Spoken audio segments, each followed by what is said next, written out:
Salam Rahayu. Berjumpa kembali dalam renungan harian klasis Semarang Timur. Mari berdoa. Kami bersyukur atas kasih dan pemeliharaan Tuhan di sepanjang hidup kami. Saat ini kami mempersiapkan telinga, pikiran dan hati kami untuk Engkau sapa dengan firman yang menguatkan dan mengarahkan kami, menghibur tetapi mungkin juga menegur kami. Roh Kudus kiranya menolong dan memampukan kami. Dalam Kristus kami berdoa.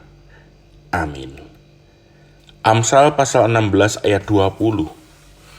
Amsal pasal 16 ayat 20 demikian, siapa memperhatikan firman akan mendapat kebaikan, dan berbahagialah orang yang percaya kepada Tuhan.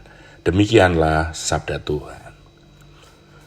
Setiap membeli alat-alat yang baru, khususnya alat-alat otomotif atau alat-alat elektronik, kita akan mendapatkan buku petunjuk pemakaian atau manual book.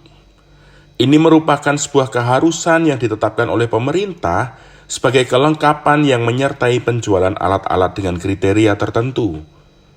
Tujuannya adalah untuk memberikan petunjuk bagi pengguna tentang kegunaan alat-alat tersebut serta bagaimana cara menggunakannya agar dapat berfungsi maksimal dan tidak menimbulkan kerugian. Meski demikian, sering dijumpai buku petunjuk ini hanya menjadi aksesoris yang hampir tidak pernah dibuka apalagi dipelajari. Ada banyak pengguna yang merasa sudah tahu atau malah mencoba-coba sendiri berdasarkan pemikirannya sendiri. Memang alat-alat itu dapat berfungsi, namun bisa jadi ada kegunaan-kegunaan atau fungsi-fungsi yang sebenarnya disematkan untuk memberikan nilai lebih menjadi tidak diketahui serta tidak dipergunakan. Penggunaannya menjadi tidak maksimal hanya karena pengguna tidak membaca dan mempelajari buku petunjuk penggunaan dengan baik. Amsal pasal 10 sampai pasal 24 merupakan buah kebijaksanaan Salomo yang dituangkan dalam wujud tulisan-tulisan yang fungsinya untuk menanamkan kesadaran tentang bagaimana hidup sebagai orang beriman. Kehidupan manusia, khususnya orang beriman, memiliki tujuan yang sudah ditetapkan oleh Tuhan. Penulis Amsal pun menyadari bahwa masing-masing orang dikaruniai panggilan dari Tuhan dan diundang untuk mewujudkannya dalam kehidupan. Ayat 20 yang tadi bersama-sama kita baca menunjukkan penyadaran dari Salomo bahwa dalam mewujudkan kehendak Tuhan, setiap orang membutuhkan tuntunan. Beruntung bagi orang beriman yang dianugerahi tuntunan dari Tuhan berupa firman. Tuhan adalah pribadi yang aktif dan berkenan menjadi penuntun bagi umatnya. Maka perlulah umat menyadari bahwa tuntunan dari sang penuntun itu ada dan tersedia untuk membawa kepada kemaksimalan hidup menurut rancangan Tuhan. Masalahnya adalah, apakah manusia atau orang beriman mau berolah diri bersama tuntunan dan bersama sang penuntun itu sendiri? Jika manusia tidak mau dan hanya menuruti pemikirannya sendiri, maka bisa jadi hidupnya akan tetap berjalan namun waton glundung, alias tidak ada perwujudan kehendak Tuhan yang nyata.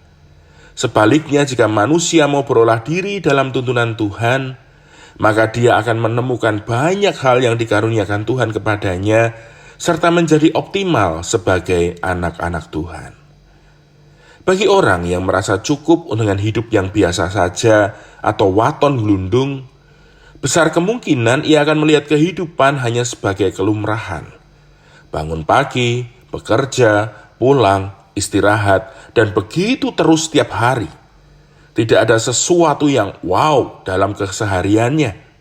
Orang yang demikian bisa jadi sulit melihat keindahan karya Tuhan dalam kehidupan. Berbeda dengan orang yang berolah diri dalam Tuhan, tuntunan Tuhan akan membawa kepada kesadaran baru untuk melihat dan menikmati kehidupan dari sudut pandang yang berbeda. Berbagai pengalaman iman ini akan menjadi ungkapan syukur dan kebahagiaan dalam imannya kepada Tuhan. Maka sekarang silakan memilih, akan menjadi orang biasa-biasa saja atau menjadi orang yang berolah diri bersama dengan Tuhan. Sang penuntun kehidupan berkenan menuntun kita, dan ia memberikan tuntunannya melalui firman yang terbuka.